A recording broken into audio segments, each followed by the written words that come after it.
지구인 여러분 사랑합니다. 명희가 진행하는 명튜브 2019년 1월 1일 첫 방송을 시작합니다. 오늘은 치아가 많이 손상되어 있을 때 특히 보철을 하면 치아가 빨리 손상되죠. 치아를 최대한 살려서 임플란트를 하지 않고 빨리 씹을 수 있는 방법에 대해서 알려드리도록 하겠습니다. 환자 P 1953년생 2011년 5월 당시 저희 치과에 왔을 때 58세였어요. 지금 보면 뭐 좀 여기 좀 있고 여기 좀 있고 여기 13번 좀 깨져 있고 자세히 보시면 하악 교환면이고요. 근데 뭔가 좀 어금니들이 위치 이탈해 있고 위로 이렇게 솟구쳐 올라와 있고 좀 안 좋죠. 자, 상악을 보시게요. 상악에 우측의 치아가 11, 12, 13, 14고 21, 22, 23, 24인데 아마 이쪽에 뭔가 깨지거나 문제가 생겨서 오신 것 같아요. 그런데 이게 어금니가 없는 상태 15, 16, 17, 25, 26, 27 치아가 6개가 없는데 이걸로 환자가 식사를 하면서 버텼다는 거죠. 환자가 좀 문제가 있죠. 어쨌든 파노라마 사진으로 보면은요 치아의 형태가 다 나오죠. 그 겉으로 봤을 때는 이게 멀쩡한 것처럼 보이지만 보세요. 여기 14번 13번 특히 파노라마 사진에 보면은 이렇게 치아가 이미 파절이 돼서 분리되어 있어요. 뿌리하고 윗부분하고 확대해서 한번 보시게요. 그렇죠? 이건 충치가 아니에요. 자, 이게 왜 충치가 아니냐? 썩었으니까 충치 아닙니까? 그렇게 1차원적으로 생각을 하시면 안 되죠. 저희 구독자분들은 2019년에는 업그레이드 하셔야죠. 15, 16, 17번 어금니 임플란트가 없으니까 이쪽에서 힘을 많이 받으니까 얘가 파절이 일어난 거예요. 깨진 거죠. 13번도 이따 벗겨보면 나오겠지만 자, 23번도 뭐 깨지고 여기도 임플란트를 했었어야 됐는데 요게 23번 뿌리만 남은 거 24번이에요. 어금니가 없다 보니까 이게 이제 정출이 되어 있고 여기도 이제 부러지고 이렇게 된 모양이고 여기도 공간이 위로 솟구쳐가지고 부족한 모습이 23번 있잖아요. 이거 빼고 임플란트 해야 될 것 같은데 아니에요. 이거 살릴 수 있는 치아예요. 네, 이렇게 신경치료를 해서 살렸어요. 자, 이 브릿지 한 거 벗겨볼게요. 처참하죠? 네, 아까 엑스레이에서 분리된 거 봤고 안에 썩어있고 그러니까 왜 이렇게 썩냐면 어금니 임플란트를 환자가 안 하니까 썩은 거예요. 내부에 충격이 가서 충치가 생기는 거지 절대 멀쩡한 브릿지나 멀쩡한 보철은 내부에 이런 일이 생기지 않아요. 내부에 이런 일이 생겼다. 이거는 교합에 문제가 있는 건데 이 경우는 치과 의사가 이 보철을 잘못 만들었다기보다는 환자가 임플란트를 안 하고 버텼기 때문에 문제가 생긴 거죠. 사각 교합면에서 한번 보세요. 4번은 아까 분리된 거 엑스레이 확인했고 13번도 지금 뿌리밖에 안 남았고 23번은 제가 신경치료하고 잇몸을 주변을 좀 잘라가지고 살려놨죠. 신경치료 다 끝나고 기둥을 세워서 살린 다음에 그래서 8번 브릿지라 그러죠.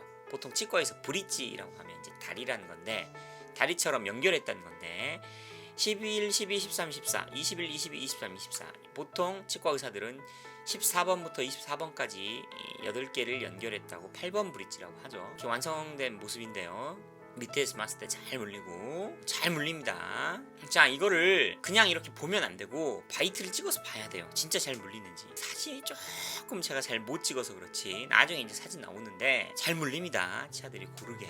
그러면 이제 사람이 밥을 씹을만 하죠. 밥을 씹을만 하니까 환자가 치과를 안 와버려요. 임플란트 빨리 여기 해야 될 텐데 그래서 제가 빨리 하라 그랬는데 안 하고 나타났더라고요. 그래서 좀 앞으로 돌리면 요런 상태에서 오잖아요. 이게 2011년도 기술이고 요게 한 3년 전에 한 2015년이나 16년부터 이 상태에서 환자가 오잖아요. 저희는 그날 바로 밥 먹게 할 수 있어요. 여기다 기둥 세우고 임시치아 올려서 그날 바로 밥 먹게 하고 일주일 뒤에 와서 최종 보철 끼울 수 있어요. 제가 예전에 비해서 기술이 지금도 계속 상승하고 있어요. 어떻게 하는지는 나중에 기회되면 또 보여드리고요. 그렇게 하루 만에 밥 먹고 일주일 만에 끝나는 거는. 자, 그런데 이제 날짜가 변했죠. 2014년 8월 4일이에요 8월 4일이니까 약 3년 뒤에 다시 환자가 나타났는데 이 몸이 좀 부어있고 자, 엑스레이를 보니까 오, 여기 임플란트를 하고 나타났네요. 저희 치과 다니다가 3년 동안 안 나타나고 배신하더니 딴 치과 가서 임플란트를 심어왔는데 딴 치과 가서 치료라도 잘 받고 오면 내가 안타깝지라도 않지. 이게 뭡니까? 임플란트를 했는데 어디 뭐 싸구려로 치료비 뭐 100만원 이하로 받는 싸구려 치과를 가가지고 해갖고 왔는데 여러분 이거 보초를 어떻게 만들었을 것 같아요? 되게 무성의하죠? 치아가 완전 평평해요. 네, 뭐 여기 벌어진 건 좀 그래도 치는데 하악 견면도 마찬가지로 이제 평평하죠. 그래서 바이트를 찍어봤어요.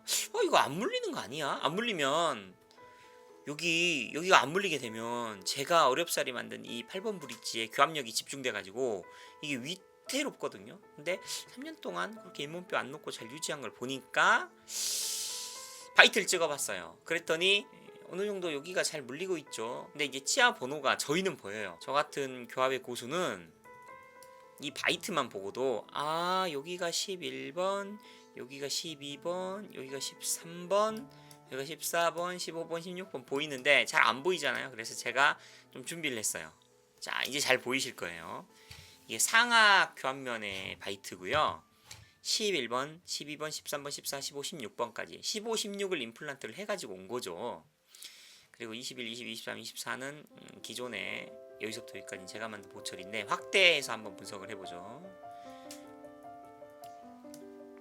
자, 11번 잘 물리고 12번 잘 물리고 13번, 14번 잘 물리는데 15, 16번이 그나마 다행히 물리고는 있어요. 네, 어금니에서 힘을 받아주니까 참 다행이긴 한데 반대편 24, 23 누가 보철했는지 몰라도 진짜 잘 물리죠. 그나마 15, 16번이 잘 버텨주니까 지금 8번 브릿지 한 개 잘 유지가 되었던 거죠. 처음에 이 상태에서 와서 상태 안 좋았는데 다 뜯고 다시 이렇게 상태 안 좋은 거 뜯고 다시 했는데 3년 만에 나타나서 다행히 여기가 물리고 있어서 여기에는 버티고 있는데 여기 보면 잇몸뼈가 많이 부었죠. 환자가 이를 안 닦아서 잇몸뼈가 부었다고 제발 생각하지 말고요. 환자가 3년 동안 치아를 안 하잖아요. 26번, 4, 5, 6 임플란트를 어금니를 3개를 안 하니까 이쪽 최후방치아에 힘이 집중돼서 자꾸 여기가 붓는 거예요. 어차피 이분은 이 잘 안 닦지만 여기는 안 붓잖아요. 근데 여기가 붓는 게. 그래서 자연차 어떻게 살리는지 원리 좀 설명을 드리도록 하겠습니다.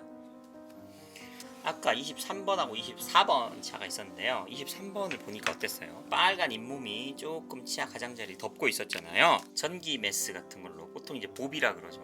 여기 이렇게 좀 잘라요. 이렇게 좀 자르면 어떻게 되겠어요? 잇몸이 이렇게 아물면서 이 잇몸이 이렇게 되겠죠? 이렇게 되겠죠? 이렇게 하면서 이 치아가 이제 노출이 된단 말이에요. 이 어금니가 이제 안에 신경이 이렇게 있을 거 아니에요. 안에 신경이 이제 신경 치료를 한 다음에 여기를 이제 메꿔요. 메꾼 다음에 다시 이제 여기를 파죠. 이렇게 파가지고 기둥 포스트라고 하고요. 이거 뭐 치과 대학에서 다 배우는 거예요. 치과 원장님들이 이런 걸 잘 안 해줄 뿐이지. 자, 이렇게 되면 기둥을 이렇게 세워가지고 이렇게 해서 파란색으로 이렇게 이제 기둥을 세우고 그 위에다가 이제 보철을 하면 돼요. 보철을 본을 떠가지고 보철을 이 마진이라 그러죠. 치아 경계선에 맞춰가지고 이렇게 해주면 됩니다. 근데 이제 이렇게 묶여 있으니까 여기도 좀 보초를 그때 했고요. 약하니까 좀 이렇게 묶어주는 거죠. 이 경우는 뭐 아무튼 뭐 이런 식으로 해서 하면은 치아를 충분히 살릴 수가 있어요. 근데 왜 안 해줄까요? 이게 중요하잖아요. 이런 방법이 치과대학에서 다 가르치는 건데 왜 안 해줄까요?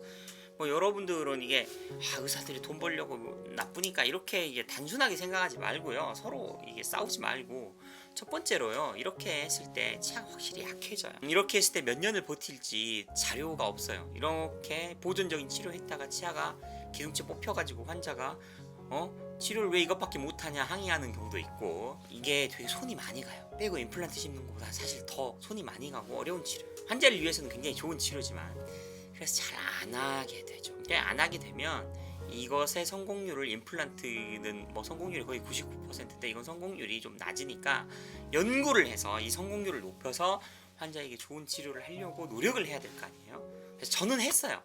저는 해서 결과가 나왔고요. 이제 공개하는 거죠. 근데 이게 그때 성공해가지고 한 1, 2년 쓰다가 문제 생기면 그것은 의료 행위로서 좀 문제가 있고요. 암 수술하고 5년 본다 그랬잖아요. 5년 이상 버틸 수 있어야 돼요. 근데 5년 이상 버텼어요. 그래서 결과가 나왔기 때문에 제가 유튜브에 함부로 올리는 거예요. 이렇게 해서 치아를 살려서 얼마나 더 쓸 수 있었는지 2부에서 공개하고요. 그 다음 저가 치과 가가지고 어금니 평평하게 만들어 놨잖아요. 그러면 또 어떤 문제가 생기는지 2부에서 또 알려드릴게요. 명튜브 많이 사랑해주세요.